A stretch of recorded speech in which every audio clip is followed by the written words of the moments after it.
All right, nothing like a good dose of quad smashing to change your outlook on life and improve function for the knee, so down the chain, also up the chain to the hip and the lumbopelvic complex. All we're gonna need is a lacrosse ball, a tennis ball, foam roller, depending on what you have available, and we're gonna work anywhere from the knee to the top of the hip is fair game, going after the most tender tissues that we find with the technique.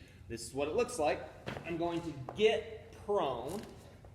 I'm going to put this ball on the front of my thigh, and then I'm going to, with a straight knee, start moving back and forth. It could be anywhere, like I said, to the knee to the hip, moving back and forth until I find something really tender and reactive.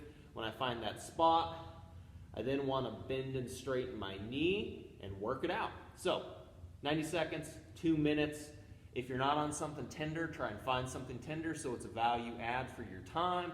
Don't just work on the spots that feel good. Try and seek out the spots that don't feel quite right and do something to address the health of that tissue. So 90 seconds, 2 minutes. That is your quad smash. Have fun, enjoy, and yeah, don't make it so painful that it's sketchy, but if you're on the verge of crying, you're probably close to doing it right. That's the quad smash.